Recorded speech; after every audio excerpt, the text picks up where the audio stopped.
তিলাওয়াতের ভাজে ভাজে সুরের অলংকার, এ কোরআন বাণী যে আল্লাহর, এ কোরআন বাণী যে আল্লাহর।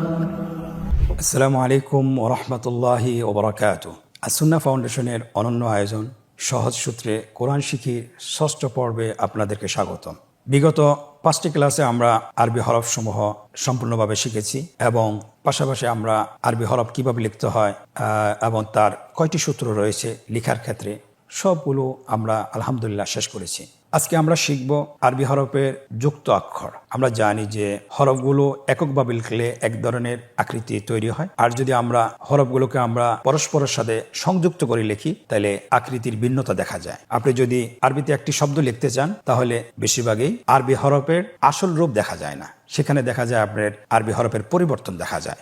আজকে আমরা ইনশাল্লাহ শিখব হরফের বিভিন্ন আকৃতি। আমরা জানি যে আরবিতে 22টি হরফ রয়েছে, যে হরফগুলো শুরুতে সংযুক্ত হয়ে আসে এবং মাঝেও সংযুক্ত হয়ে আসে এবং শেষও সংযুক্ত হয়ে আসে। এরকম হরফ হলো মোট 22টি হরফ। আপনারা আমার সাথে একবার বলুন: বা, তা, সা, জিম, হা, খ, সিন, শিন, صاد, ضاد, ط, ظ, عين, غين, فا, قاف, كاف, লাম, মিম, নুন, হা, ইয়া। আলহামদুলিল্লাহ। তাহলে আমরা আজকে জেনেছি যে 22টি হরফ শব্দের শুরুতে এবং শব্দের মাঝে এবং শব্দের শেষে যুক্ত হয়ে আসে। স্ক্রিনে লক্ষ্য করুন, দেখুন প্রথম হরফটির নাম বা। বায়ের দুটি অংশ, একটা হলো ডানের অংশ, বায়ের অংশ। বা হরফটি যখন আপনার যুক্ত হয়ে আসে শব্দের শুরুতে তখন প্রথম অংশটি আপনার অবশিষ্ট থাকে। স্ক্রিনে আপনারা দেখতে পাচ্ছেন। বাটি যখন শব্দের মাঝে আসে, স্ক্রিনে লক্ষ্য করুন যে বায়ের ভিন্ন আকৃতি রূপ ধারণ করেছে। বাটি যখন আপনার শব্দের শেষে আসে তখন দেখেন বায়ের পূর্ণ রূপ সহকারে একটা সংযুক্ত আকার রয়েছে। তাহলে আমরা বুঝতে পারতেছি যে বাটির 3টি রূপ, একটা হলো শব্দের শুরুতে, আরেকটা হলো শব্দের মাঝে, আরেকটা হলো শব্দের শেষে। এখানে আপনাদেরকে আমরা উদাহরণ দিয়ে দেখিয়ে দিয়েছি যে আসলে বাটি শব্দের ভিতরে কিভাবে আসে। লক্ষ্য করুন, বায়ের শুরুতে আকৃতির সাথে একটি উদাহরণ দেওয়া হয়েছে। শব্দটি হলো, আমরা যদি এককভাবে পড়ি, বা, ইয়া, নুন। দেখুন বায়ের কিন্তু এখানে পূর্ণরূপটি আসে নাই, এটার অর্ধেক রূপ এসেছে, মানে হলো বায়ের প্রথম মাথাটি এসেছে। এর পরবর্তী শব্দের মাঝে যে বাটি আছে দেখেন, শব্দটি হলো হা, বা, ত। এরপরে হলো বাটি শব্দের শেষে এসেছে কিভাবে দেখেন, শেষে যখন আসে তখন আপনার পূর্ণরূপটি আসে। দেখুন শুধুমাত্র আগের অক্ষরের সাথে যুক্ত করে দেওয়া হয়েছে। এরপরে শেষের রূপটা আপনারা দেখতে পাচ্ছেন যে এখানে বার, শুরু এবং মাঝের এবং শেষের 3টি রূপকে একসাথে করে দেওয়া হয়েছে, যাতে করে আপনারা একসাথে আপনি দেখতে পারেন এবং বুঝতে পারেন। সম্মানিত শিক্ষার্থী, আমরা এখন শিখবো যে আসলে বা হরফটি কিভাবে লিখতে হয় অথবা যুক্ত হয়ে হরফটি কিভাবে লেখা হয়। আপনারা স্ক্রিনের দিকে লক্ষ্য করুন, বাটি কিভাবে লেখা হয়েছে। এর পরবর্তী অক্ষর দেখেন, শব্দের মাঝের বাটি কিভাবে লিখতে হয় লেখা হচ্ছে। এরপরে দেখুন শব্দের শেষে কিভাবে লেখা হয়েছে। এরপরে 3টা অক্ষর, শব্দের শুরু এবং শব্দের মাঝে এবং শব্দের শেষে কিভাবে লিখতে হয় একসাথে লেখা হচ্ছে। আলহামদুলিল্লাহ, বা অক্ষরটি লেখা সম্পন্ন হয়েছে। এখানে আমাদের একটা জিনিস খেয়াল রাখতে হবে যে যুক্ত অক্ষর শেখার ক্ষেত্রে অবশ্যই আপনার হরফের প্রথম অংশ খেয়াল রাখতে হবে এবং নুক্তার প্রতি খেয়াল রাখতে হবে। নুক্তার অনেক ভূমিকা রয়েছে। আমরা জানি যে নুক্তা নিচে হলে কি হয়, উপরে হলে কি হয়, মাঝখানে হলে কি হয়, সেটা আমরা হরফগুলো আগে যেগুলো শিখেছি সেগুলো থেকে আমরা বুঝতে পারবো। যুক্ত অক্ষরের দ্বিতীয় হরফ তা। স্ক্রিনে লক্ষ্য করুন, তা হরফটি সেম একদমই বায়ের মতো। আমরা যদি শব্দের শুরুতে লিখতে হয়, আমরা বা যেভাবে লিখেছি, বায়ের নোক্তা শুধুমাত্র নিচে দিয়েছি। এখানে শুধুমাত্র এই বায়ের যে নিচের নোক্তাটা আছে সেটাকে মুছে উপরে 2টা নোক্তা বসিয়ে দিলে তা হয়ে যাবে। স্ক্রিনে লক্ষ্য করুন, দেখুন শব্দের শুরুতে তা কিভাবে লেখা হয়েছে, শব্দের মাঝখানে এবং শব্দের শেষে। এর সাথে আমরা শব্দের শুরুতে আমরা একটা উদাহরণ নিয়ে এসেছি। উদাহরণটি হলো তা, লাম, কাফ। এর পরবর্তী উদাহরণ ইয়া, তা, মিম। এরপরে দেখুন শব্দের শেষে তায়ের অবস্থান, বা, ইয়া, তা। তায়ের পূর্ণ আকৃতি ধারণ করেছে। এরপরে নিচের রোতে দেখুন আমরা শব্দের শুরু, শব্দের মাঝে এবং শব্দের শেষে কিভাবে তাটি আসে একসাথে আমরা দেখিয়েছি। তাহলে আপনারা আসলেই বুঝতে পারছেন আশা করি ইনশাল্লাহ। এখন আমরা যুক্ত আকারের লিখন রূপ শিখব, যে তা কিভাবে লিখতে হয়। আমরা আগের যে হরফটি শিখেছি বা যেভাবে লিখতে হয় সেভাবে লিখব। স্ক্রিনে দেখানো হচ্ছে, দেখুন তাটি কিভাবে লেখা হচ্ছে। বা লিখেছি আমরা, নোক্তা দিয়েছি নিচে, আর এখানে তা লেখার ক্ষেত্রে আমাদের নোক্তা দিতে হবে উপরে, শব্দের শুরুতে এবং শব্দের মাঝে এবং শব্দের শেষে এবং একসাথে। আলহামদুলিল্লাহ, লেখা সম্পন্ন হয়েছে। আশা করি আপনারা বুঝতে পেরেছেন। প্রিয় শিক্ষার্থী, এখন আমরা তা হরফটির আকৃতি শিখব। আমরা বা তা যেভাবে লিখেছি সেম একই, বায় নোক্তা দিয়েছি নিচে, তায় নোক্তা দিয়েছি উপরে 2টি নোক্তা, আর তা উপরে নোক্তা দিব, কিন্তু আমাদেরকে 3টা নোক্তা বসাতে হবে। শুধুমাত্র সায়ের একটা অংশ লিখে 3টা নোক্তা বসিয়ে দিলে শব্দের শুরুর সা হয়ে যাবে, এবং 3টা নোক্তা মাঝখানে দিলে শব্দের মাঝের সা হয়ে যাবে, এবং সা হরফের পূর্ণরূপ যদি আমরা শব্দের শেষে বসিয়ে দিই তাহলে এটা শব্দের শেষের সা হয়ে যাবে। আপনারা স্ক্রিনে দেখতে পাচ্ছেন। এর সাথে আমরা 3টা উদাহরণ নিয়ে এসেছি শব্দের শুরুতে, যেমন সা মিম, এবং শব্দের মাঝখানে কিভাবে লিখতে হয় মিম সা লাম। মিম এবং লামের মাঝখানে সাটি এসেছে, কিভাবে লিখতে হয় দেখুন। এরপরে শব্দের শেষে কিভাবে লিখতে হয়, শব্দটি হলো হা ইয়া সা। আপনারা যদি বারবার প্র্যাকটিস করেন ইনশাআল্লাহ দেখতে দেখতে আপনার হরফগুলো আপনি চিনে যাবেন। এখন আমরা সায়ের লিখন রূপ শিখব। আমরা একটু আগে বা তা যেভাবে লিখেছি সেভাবে সাটাও আমরা লিখে ফেলবো। সায়ের 3টি নোক্তা আপনি বসিয়ে দিন। দেখুন শব্দের শুরুতে, শব্দের মাঝে, শব্দের শেষে, এবং 3টা অবস্থানকে একসাথে রেখে হরফগুলো লেখা হয়েছে। দেখেন তা 3টা অবস্থান, শুরুর, মাঝের এবং শেষের একসাথে লেখা হয়েছে। আলহামদুলিল্লাহ। জিম হরফটি শব্দের শুরুতে কিভাবে আসে আপনারা দেখতে পাচ্ছেন স্ক্রিনে। জিম হরফটির প্রথম অংশটা নিয়ে আসতে হয়, নিচের অংশটাকে কেটে দিতে হয়, এটা শুরুর জিম হয়ে যাবে। মাঝখানেও দেখেন শুরুর জিমটা নিয়ে আসতে হবে, আগের যে দাগটা আসে সে দাগটা থাকবে, এটাকে বলা হয় যুক্ত দাগ। এই যুক্ত দাগটা যদি আমরা নিয়ে আসি তাহলে আপনার শব্দের মাঝের জিম হয়ে যাবে। এরপরে শব্দের শেষে জিমের কি রূপ ধারণ করে দেখুন আপনারা স্ক্রিনে, পরিপূর্ণ রূপ এসেছে আলহামদুলিল্লাহ। শুধুমাত্র যুক্ত দাগটা আপনাকে এখানে অ্যাড করে দিলে হয়ে যাবে। এর সাথে আমরা 3টি উদাহরণ নিয়ে এসেছি। শব্দের শুরুতে জিমের অবস্থান, শব্দের মাঝে জিমের অবস্থান এবং শব্দের শেষে জিমের অবস্থান আপনারা দেখতে পাচ্ছেন। শব্দের শুরুতে জিমের অবস্থান দেখুন, উদাহরণটি লেখা আছে জিম বা লাম। এরপরে জিমটি মধ্যে কিভাবে এসেছে অথবা শব্দের মাঝে কিভাবে এসেছে লক্ষ্য করুন। এখানে উদাহরণটি দেওয়া আছে শিন জিম র। জিমটাকে এইভাবে লিখতে হবে যেভাবে আপনি স্ক্রিনে দেখতে পাচ্ছেন। এর পরবর্তী হলো শব্দের শেষের জিম। জিমটি শব্দের শেষে যখন আসছে তখনই তার পরিপূর্ণ রূপ ধারণ করেছে আলহামদুলিল্লাহ। তাহলে আমরা সহজেই বুঝতে পারতেছি যে শব্দের শুরুতে কিভাবে আসে, মাঝে কিভাবে আসে এবং শেষে কিভাবে আসে। এখন আমরা যেভাবে এখানে পড়েছি লেখার ক্ষেত্রেও সেভাবে আমরা লিখব, শুধুমাত্র জিম এর নিচের অংশটি আমরা লিখব না। আপনারা স্ক্রিনে দেখুন কিভাবে জিমের শব্দের শুরুতে জিম কিভাবে লেখা হয় এখানে লেখা হচ্ছে, শব্দের মাঝে কিভাবে লেখা হচ্ছে, শব্দের শেষে কিভাবে লেখা হয় এখানে লেখা হচ্ছে, এবং 3টি অবস্থান কিভাবে একসাথে লেখা হয় সেটাও দেখানো হচ্ছে আলহামদুলিল্লাহ। পঞ্চম হরফটি আমরা এখন শিখব, সেটা হল হা।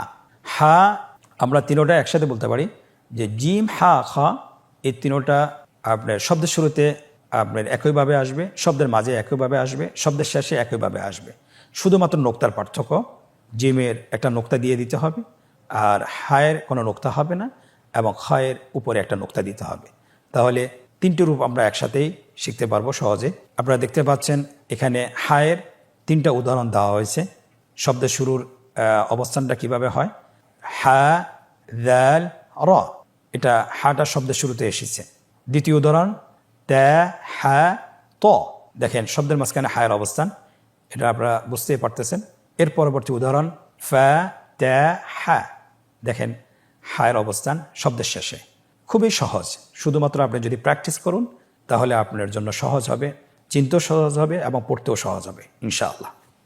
প্রিয় শিক্ষার্থী বন্ধুরা, এখন আমরা খায়ের যুক্ত আকৃতি শিখব, যে কিভাবে শব্দের শুরুতে লিখতে হয়, শব্দের মাঝে লিখতে হয়, শব্দের শেষে লিখতে হয়। স্ক্রিনের দিকে লক্ষ্য করুন, আমরা দেখিয়ে দিয়েছি শব্দের শুরুতে খায়ের অবস্থান এবং শব্দের মাঝে খায়ের অবস্থান এবং শব্দের শেষে খায়ের অবস্থান। এটার উদাহরণগুলো লক্ষ্য করুন। শব্দের শুরুতে খটা কিভাবে এসেছে, খ তা মিম। দেখুন খটাকে তার সাথে কিভাবে সংযুক্ত করা হয়েছে খুব সহজে। দ্বিতীয় অবস্থান শব্দের মাঝে ফা খ দাল। তৃতীয় অবস্থান শব্দের শেষে শিন ইয়া খ। আমরা বুঝতে পারতেছি যে হরফগুলোর আকৃতি খুবই সহজ। শুধুমাত্র আমরা একটা আকৃতি যদি শিখি, মানে গ্রুপ ওয়াইজ যদি আমরা শিখি, যেহেতু জিম হা খ একটা গ্রুপের, যদি আমরা একটার আকৃতি শিখতে পারি বাকিগুলো আকৃতি সহজে আমরা শিখতে পারবো এবং লিখতে পারবো, খুবই সহজে বুঝতে পারবো ইনশাআল্লাহ। এটার লিখন রূপ দেখুন একই রকম, জিম হা যেভাবে লিখেছি সেম সেভাবে লেখা হবে এবং লেখাটা খুবই সহজ। স্ক্রিনে লক্ষ্য করুন, শব্দের শুরুর খ লেখা হচ্ছে, শব্দের মাঝের খ লেখা হচ্ছে, শব্দের শেষের খ লেখা হচ্ছে এবং একই সাথে তিন অবস্থান হরফটি লেখা হচ্ছে। আলহামদুলিল্লাহ, কত সহজেই হয়ে গেল। প্রিয় মুসলিম ভাই বোনেরা, আমরা জিম হা খ শিখেছি, এখন আমরা শিখব সিন এবং শিন। স্ক্রিনে আপনারা দেখতে পাচ্ছেন সিনটির শব্দের শুরুতে কিভাবে লেখা হয়, শব্দের মাঝে এবং শব্দের শেষে। দেখুন সিনের দুটি অংশ আমরা জানি, একটি হলো ডানের অংশ, অথবা আমরা এভাবে বলতে পারি একটা হলো উপরের অংশ আর একটা নিচের অংশ। এখানে কিন্তু যখন আমরা হরফটিকে অন্য পরবর্তী শব্দের সাথে যুক্ত করব, তাহলে কিন্তু আমাদেরকে প্রথম অংশটাকে অবশিষ্ট রেখে বাকি অংশটাকে কেটে দিতে হবে। আপনারা স্ক্রিনে দেখতে পাচ্ছেন যে সিনের যে তিনটি দাঁত আছে, এই দাঁতটি দেখে আমাকে বুঝতে হবে যে এটা সিন না শিন। প্লাস এখানে আমাকে দেখতে হবে যে এটার উপর নোক্তা আছে কিনা। যদি নোক্তা থাকে তাহলে শিন, আর যদি নোক্তা না থাকে তাহলে এটা সিন, কিন্তু তিন দাঁত ওয়ালা হইতে হবে। শব্দের শুরুতে সিন আপনারা দেখতে পাচ্ছেন, শব্দের মাঝে এবং শব্দের শেষে। আমরা উদাহরণে নিয়ে এসেছি। শব্দের শুরুতে উদাহরণ হলো সিন নুন তা, সিন নুন তা। শব্দের মাঝের সিন হ সিন র। এরপরে দেখুন শব্দের শেষের সিন নুন ফা সিন। দেখুন ফায়ের পরে অক্ষরটিকে কিভাবে যুক্ত করা হয়েছে। এখন আমরা দেখতে পাচ্ছি যে তিনটা অবস্থানকে একটি শব্দে লেখা হয়েছে, শব্দের শুরু, শব্দের মাঝে এবং শব্দের শেষে। আপনারা নিচের গঠটিতে দেখতে পাচ্ছেন সিন সিন সিন। এখন আমরা শিখব যে লিখন রূপ। সিনটা আমরা কিভাবে লিখব, খুবই সহজ। শুধুমাত্র আপনি শুরুতে লিখলেও তিনটে দাঁত থাকবে, আপনি যদি মাঝেও লেখেন তিনটি দাঁত থাকবে, আর শেষে লিখলে পরিপূর্ণ রূপ ধারণ করবে, খুবই সহজ। আপনি স্ক্রিনে দেখুন, শব্দের শুরুতে লেখা হচ্ছে, শব্দের মাঝে লেখা হচ্ছে, শব্দের শেষে লেখা হচ্ছে এবং তিনোটা একসাথে লেখা হচ্ছে। আলহামদুলিল্লাহ। সিন গ্রুপের আরেকটি হরফ হলো শিন। এতক্ষণ আমরা সিনের যে আলোচনা করেছি নোক্তা ছাড়া, আর এখন যে শিনের আলোচনা করব নোক্তা সহ। তার মানে কি, তার অর্থ হলো যে সিন এবং শিন দেখতে একই রকম। এটা যখন শব্দের শুরুতে আসবে, শব্দের মাঝে আসবে, শব্দের শেষে আসবে, দেখতে একই রকম, শুধুমাত্র নোক্তার পার্থক্য রয়েছে। সিনের উপরে তিনটা নোক্তা থাকবে না, কিন্তু শিনের উপর তিনটা নোক্তা থাকবে। আপনারা স্ক্রিনের দিকে লক্ষ্য করুন, শিনটি শব্দের শুরুতে কিভাবে আসছে, শব্দের মাঝে, শব্দের শেষে। উদাহরণটি দেখুন, শব্দের শুরুতে শিন হা ডাল, শব্দের মাঝে আইন শিন র, শব্দের শেষে বা ত শিন। শিনটাকে শব্দের শেষে যুক্ত করা হয়েছে কিভাবে। শেষের লাইনে দেখুন তিনটি অবস্থানকে একই শব্দে লেখা হয়েছে, শিন শিন শিন। আমরা এখন শিনের লিখন রূপ শিখব। যেভাবে সিনের লিখন রূপ শিখেছি একইভাবে শিনের লিখন রূপ শিখব। পার্থক্য হলো শুধু নোক্তার। দেখুন তিনটি দাঁত শব্দের শুরুতে কিভাবে লেখা হচ্ছে, তিনটি দাঁতওয়ালা শিন, উপরে তিনটা নোক্তা আছে। শব্দের মাঝে কিভাবে লেখা হচ্ছে, শব্দের শেষে কিভাবে লেখা হচ্ছে, এবং তিনটে অবস্থান একই শব্দে লেখা হচ্ছে। দেখেন শিন শিন শিন, শব্দের শুরুতেও সংযুক্ত হয়ে এসেছে, মাঝেও সংযুক্ত হয়ে এসেছে এবং শেষেও সংযুক্ত হয়েছে। আশা করি আলহামদুলিল্লাহ আপনারা আকৃতি শিখতে পেরেছেন। প্রিয় শিক্ষার্থীবৃন্দ, আরবি হরফের আরেকটি গ্রুপ হলো সদ দদ। সদ দদ শব্দের শুরুতে কিভাবে আসে আমরা জানি। সদের দুটি অংশ, একটা হলো ডানের অংশ, আর হলো বায়ের অংশ। ডানের অংশটি উপরে, বায়ের অংশটি নিচে। শব্দের শুরুতে অথবা শেষে যদি যুক্ত করতে হয়, নিচের অংশটিকে আপনি কেটে দিতে হয়, শুধুমাত্র ডানের অংশটিকে অবশিষ্ট রাখতে হয়। স্ক্রিনে আপনারা লক্ষ্য করুন সদটি শব্দের শুরুতে কীভাবে লেখা হয়, সদ মাঝখানে এবং শেষে, শব্দের শেষে। আমরা শব্দের শুরুতে সদ কীভাবে যুক্ত হয় আপনারা উদাহরণটি দেখলে বুঝতে পারবেন। উদাহরণটি হলো সদ মিম। শব্দের মাঝের সদ কিভাবে লিখতে হয় আপনারা স্ক্রিনে দেখুন। উদাহরণটি দেওয়া আছে মিম সদ র। শব্দের শেষে সদের অবস্থান উদাহরণটি লক্ষ্য করুন নুন কফ সদ। আলহামদুলিল্লাহ, খুব সহজেই হরফের শুরুর অবস্থান এবং মাঝের অবস্থান এবং শেষের অবস্থান দেখানো হয়েছে। লিখনরূপ খুব সহজ। লিখনরূপ আমরা যেভাবে দেখিয়েছি সেভাবে লিখতে হবে। সদের প্রথম অংশটাকে রেখে অবশিষ্ট রেখে দ্বিতীয় অংশটিকে কেটে দিতে হবে। তাহলে শব্দের শুরুর সদ কীভাবে লেখা হচ্ছে, শব্দের মাঝের সদ লেখা হচ্ছে, শব্দের শেষের সদ লেখা হচ্ছে এবং তিনটি অবস্থান একই শব্দে লেখা হচ্ছে। দেখুন সদ সদ সদ। এই গ্রুপের আরেকটি হরফ সেটা হলো দত। আমরা বলেছি সদ দত শব্দের শুরুতে একই রকম আসে, শব্দের মাঝে এবং শব্দের শেষে দেখতে একই রকম, শুধুমাত্র নোক্তার পার্থক্য। আপনি সদের উপর কোনো নোক্তা নেই, আপনি দেখতে পাচ্ছেন শুধুমাত্র সদের উপর একটা নোক্তা বসিয়ে দিলে দদ হয়ে যাবে। শব্দের শুরু এবং শব্দের মাঝের এবং শব্দের শেষের অবস্থান তিনটি আমরা দেখিয়েছি, উদাহরণ সহ নিয়ে এসেছি। উদাহরণটি আমরা পড়ি দদ ল্যাম এবং শব্দের মাঝের দদ তা দদ ল্যাম এবং শব্দের শেষের দদ আপনারা উদাহরণটি দেখতে পাচ্ছেন বা আইন দদ।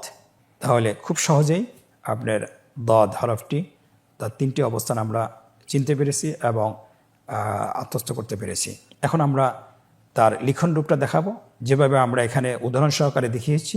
আপনার লিখন রূপের ক্ষেত্রে সেম, আপনি এককভাবে লিখতে পারেন দদ হরফটি, এরপরে নিচের অংশটা কেটে দেন, এটা শুরুর দদ হয়ে যাবে। এবার মাঝের দদ সেম, স্ক্রিনে দেখতে পাচ্ছেন এখানে লেখা হচ্ছে এবং শব্দের শেষের দদও লেখা হচ্ছে। খুব সহজে আপনার হরফগুলো লেখা হয়েছে। আলহামদুলিল্লাহ, আপনিও পারবেন যদি চেষ্টা করেন ইনশাআল্লাহ। প্রিয় শিক্ষার্থীবৃন্দ, 22টি যুক্ত হরফের আরেকটি গ্রুপ সেটা হলো ত জ। ত হরফটি শব্দের শুরুতে কিভাবে আসে স্ক্রিনের দিকে লক্ষ্য করুন। ত জ শব্দের শুরুতে একই রকম আসে এবং শব্দের মাঝখানেও একই রকম আসে, শব্দের শেষেও একই রকম আসে, শুধুমাত্র নোক্তার পার্থক্য। তয়ের উপরে নোক্তা থাকবে না, জয়ের উপরে নোক্তা থাকবে। আমরা এখন তটা দেখছি। দেখুন শব্দের শুরুতে তয়ের উদাহরণ দেওয়া আছে ত হ্যাঁ র। শব্দের মাঝের ত উদাহরণটি লক্ষ্য করুন ইয়া ত আইন। শব্দের শেষের ত দেখুন উদাহরণটি লেখা আছে হ্যাঁ বা ত। ত এবং জয়ের ক্ষেত্রে শব্দের শুরু হোক শেষে হোক মাঝে হোক তার আসল রূপে ধারণ করবে। আশা করি আপনারা বুঝতে পারছেন। আমরা এখন লিখন রূপটা শিখব। দেখুন ত হরফটি কিভাবে লিখতে হয়। শব্দের শুরুতে ত লেখাটা খুবই সহজ এবং শব্দের মাঝে একই রকম, শুধুমাত্র দুই পাশে যুক্ত দাগ থাকবে এবং শব্দের শেষে দেখুন তটি তার পরিপূর্ণ রূপে আসবে এবং তার তিনটি অবস্থান একই শব্দে আমরা লিখেছি। স্ক্রিনে লেখা হচ্ছে, দেখুন কিভাবে লিখতে হয় ত ত ত। আশা করি আপনারা ত হরফটি কিভাবে চিনবেন এবং কিভাবে লিখবেন দুটি আপনারা শিখেছেন। প্রিয় শিক্ষার্থীবৃন্দ, তয়ের সাথে সামঞ্জস্যপূর্ণ আরেকটি হরফ সেটা হলো দ। শব্দের শুরুতে দ কিভাবে এসেছে উদাহরণটি দেখুন দ হ্যাঁ র। কিভাবে দকে হা র এর সাথে সংযুক্ত করা হয়েছে। শব্দের মাঝে দ কিভাবে আসে স্ক্রিনে লক্ষ্য করুন। উদাহরণটি বলুন আইন দ মিম। শব্দের শেষের দ লক্ষ্য করুন। উদাহরণটি পড়ুন গইন ইয়া দ। ইয়া গইন এবং ইয়ার পরবর্তী অক্ষর হল দ, দুটোর সাথে দকে সংযুক্ত করা হয়েছে। খুবই সহজ। এবং নিচের লাইনটিতে দয়ের অবস্থান, শুরুর অবস্থান, মাঝের অবস্থান এবং শেষের অবস্থান দেখানো হয়েছে। আমরা কিভাবে লিখব একটু আগে আমরা বলেছি। ত যেভাবে লিখেছি সেভাবে জ হরফটি লিখব। স্ক্রিন লক্ষ্য করুন। শুধুমাত্র তয়ের উপরে একটা নোক্তা দিতে হবে। শুরুর অবস্থানের দ লেখা হচ্ছে, শব্দের মাঝের দয়ের অবস্থান লেখা হচ্ছে এবং শব্দের শেষের অবস্থান দ লেখা হচ্ছে এবং তিন অবস্থানকে একই শব্দে লেখা হচ্ছে। দেখুন দ দ দ। আশা করি আপনারা হরফগুলো বুঝতে পেরেছেন এবং চিনতে পেরেছেন এবং আশা করি যখন আপনি এটা বারবার প্র্যাকটিস করবেন, কোরআন পড়বেন, আপনি সহজে এটা চিনতে পারবেন ইনশাআল্লাহ। সম্মানিত ভাই বোনেরা, 22টি হরফের আরেকটি গ্রুপ হলো আইন এবং গইন। আইন এবং গইন। আইন এবং গইন শব্দের শুরুতে কিভাবে আসে আপনারা স্ক্রিনের দিকে লক্ষ্য করুন। শব্দের মাঝে এবং শব্দের শেষে, শুধুমাত্র নোক্তার পার্থক্য। আপনারা উদাহরণ সহ দেখতে পাচ্ছেন।